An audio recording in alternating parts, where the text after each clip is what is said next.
یہ ویڈیو دیکھنے سے پہلے ویڈیو کو لائک کریں، دعا ٹی وی چینل کو سبسکرائب کریں اور بیل آئیکن کلک کریں۔ شکریہ۔ حضرت شبہ کچھ یوں ہے، کافی گمبھیر سا ہے شبہ، اور یہ کسی نے یوں پوچھا ہے کہ قیامت آنے کے بعد سب حساب کتاب ہوگا، اور حساب کتاب میں جو دوزخی ہیں وہ دوزخ میں جائیں گے، جو جنتی ہیں وہ جنت میں جائیں گے۔ تو ان کے سوال کا پہلا حصہ تو یہ ہے کہ اللہ پاک کو کتنے دن لگیں گے یہ سب کچھ سیٹل کرنے میں، کہ سب کچھ سیٹل ہو جائے گا۔ اب سیٹل ہو گیا، اس کے بعد اللہ پاک کیا کریں گے؟ کیا کوئی نئی دنیا بنائیں گے؟ کیا کرنا چاہیں گے وہ؟ کیا قرآن پاک میں اس کے بارے میں کوئی ہدایت ہے؟ اچھا جی، بڑا شبہ لائے جی اصل میں بات یہ ہے کہ اللہ تبارک و تعالیٰ جب جنت دوزخ ہو جائے گی اور سارا نظام چل پڑے گا، جی تو وہ جو نظام چلے گا اور عبدالآباد کے لیے چلے گا، وہ اللہ کی مشیت سے تو چلے گا۔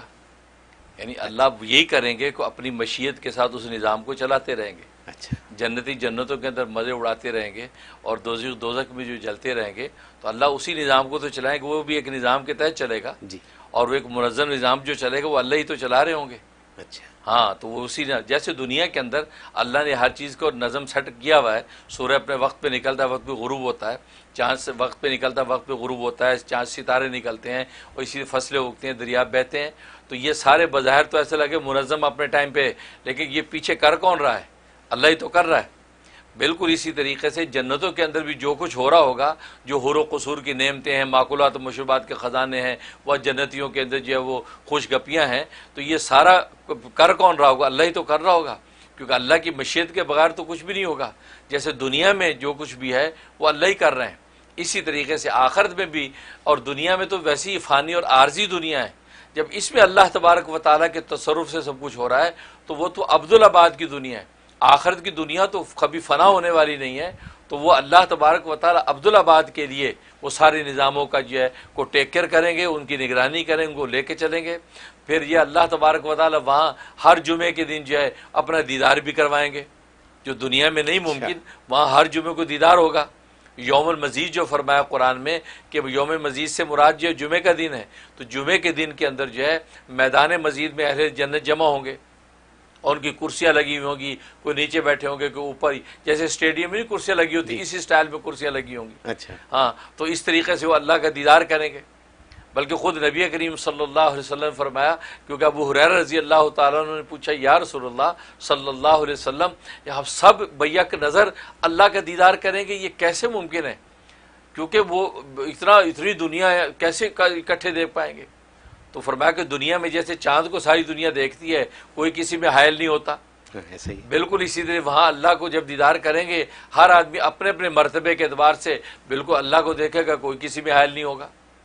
جیسے اسٹیڈیم میں جس انداز سے کرسیاں رکھی ہوتی ہیں تو کوئی کسی میں حائل نہیں ہوتا، کوئی اوپر والے ہیں، نیچے والے سب جو آرام سے میچ دیکھ رہے ہیں۔ تو اسی طریقے سے میدان میں کرسیاں لگی ہوئی ہوں گی، اس کے اوپر ہر بندہ اپنے اپنے مرتبے کے اعتبار سے بیٹھا ہوگا، اور اللہ کا جو ہے ہر جمعے کو دیدار ہوا کرے گا۔ بلکہ یہاں تک ایک حدیث میں آتا ہے کہ اس دیدار کی جو اہل جنت پر مدہوشی اور مستی ایسی طاری ہو جائے گی، بعض لوگ تو ہفتہ ہفتہ بھر ان کو ہوش ہی نہیں آئے گا، اتنے ایسی مدہوشی، کیونکہ دیکھنے کا جو لطف اور نظارہ پائیں گے وہ اپنی جنت کی نعمتیں بھول جائیں گے، ان پہ ایسی مدہوشی طاری ہوگی کہ ہفتہ ہفتہ پڑے رہیں گے، ایسا اللہ کا حسن و جمال کا عالم ہوگا۔ تو یہ ہوگا۔ پھر جنتوں کے اندر جو نعمتیں ہیں، اور پھر عجیب بات یہ کہ جنتوں کے اندر اللہ نے جو نعمتیں دے رکھی ہوں گی، ان کی لذت اور اس کی راحت میں اللہ ہر لمحہ اضافہ کرتے رہیں گے، وہاں ترقی رکے گی نہیں، بڑھتی رہے گی۔ یعنی جو پھل ہے، ان کا جو ذائقہ ہے، اس ذائقے کی لذت ویسی نہیں رہے گی جو پہلے دن کھایا ہے، وہ ہر کھانے کے ٹائم میں اس کا ذائقے کی لذت بڑھ جائے گی۔ اب یہ کون بڑھائے گا؟ اللہ تو بڑھائے گا۔ اب حور و قصور کے ساتھ انسان جو ہے، جو ان کے ساتھ جو محبتیں اپنی جو ہے وہ شیئر کرے گا، تو ان محبتوں کی لذت ہر ملاقات میں بڑھتی رہے گی۔ تو اس لیے یہ سارا ایک کام، مشروبات جو پیئیں گے، پہلے دن پینے کی جو لذت پائیں گے جنتی، تو دوسرے وقت میں جب پیئیں گے اس کی لذت میں اضافہ ہوگا۔ ایون ہے کہ جنتوں کے حسن و جمال میں بھی ہر لمحہ اللہ اضافہ کرتے رہیں گے، ہر لمحہ اضافہ۔ تو اس لیے یہ سارا کام جو یہ ترقی اور اضافے کا کون کرے گا؟ اللہ ہی تو کرے گا۔ اور ادھر جو جہنم کے جو آگ میں ہوں گے، ان کے عذاب میں اللہ اضافہ کرتے رہیں گے، عذابوں کی نوعیت بدلتے رہیں گے۔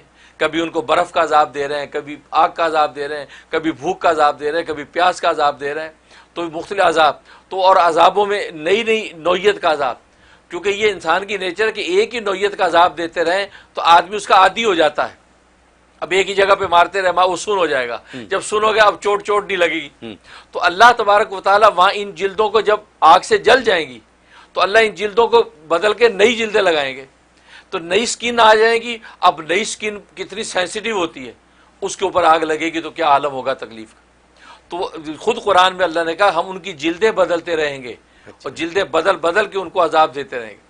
تو عذاب میں جو اضافہ اور ان کی نوعیتوں کی جو تبدیلی اللہ ہی تو کر رہے ہوں گے. تو اس لیے اللہ تبارک و تعالیٰ جو ہے ان کا بالکل اسی طریقے سے عبدالآباد کے لیے کام جاری ساری رہے گا. ایسا نہیں کہ بانٹ دیا فارغ ہو کے بیٹھ گئے، ایسا نہیں ہے. اللہ کی مشیت سارے کام کرے گی. اور بہت سے لوگ تو دوزخ میں سے نکل کے جنت میں بھی آئیں گے جب ان کا عذاب پورا ہو جائے گا. وہ ایک الگ نظام ہے کہ جو اسات المومنین یعنی گناہگار مسلمان ہیں تو وہ اپنا عذاب بھگتنے کے بعد اللہ پھر ان کو نکالیں گے، پھر وہ آب حیات کے غسل میں اپنے آپ کو نہائیں گے، غسل لینے کے بعد اب جنتوں میں اللہ ان کو داخل کریں گے. وہ پورا ایک پروسیس ہے. پھر آراف جو ایک دیوار ہے دونوں جنت اور دوزخ کے درمیان، اس آراف پہ ایک عرصے تک لوگ وہاں رہیں گے جو جنت میں جانے کے مستحق تھے لیکن کسی گناہ کی وجہ سے روک دیے گئے، اب وہ درمیان میں ہیں. ان کا ایک پورا پروسیس ہے. تو اللہ تبارک و تعالیٰ وہاں بہت کچھ کرتے رہیں گے، بلکہ دنیا والے معاملے سے زیادہ کریں گے، کیونکہ یہاں تو بندہ خود بھی کچھ کرتا ہے، کیونکہ یہاں تو اللہ نے اختیار بندے کو دے رکھا ہے نا، گناہ بھی کر رہا ہے، ثواب بھی کر رہا ہے، تو قتل بھی کر رہا ہے، مقتول بھی بن رہا ہے. تو یہ یہاں تو اختیار، وہاں تو یہ بھی نہیں ہے. وہاں تو بندہ جو ہے من مانی زندگی ہے لیکن ایک پیٹرن کے تحت جو مزے اڑا رہا ہے. وہاں نہ عبادت کی مشقت نہ تکلیفی احکامات ہیں. تو یہاں تو کچھ کام بندہ خود بھی تو کرتا ہے. اب گدھا گاڑی بناتا ہے تو گاڑی خود بناتا ہے، گدھا اللہ نے پیدا کیا، تو دو کو ملا کے گدھا گاڑی بنی نا. تو اس میں اللہ کا بھی تخلیق شامل ہے تو بندے کا کام بھی شامل ہے. تو دنیا میں تو شیئر ہو رہا ہے کام، تو آخرت میں وہ بھی نہیں ہے، سارا ہی اللہ نے کرنا ہے. اچھا، سارے ہی اللہ نے کرنا ہے.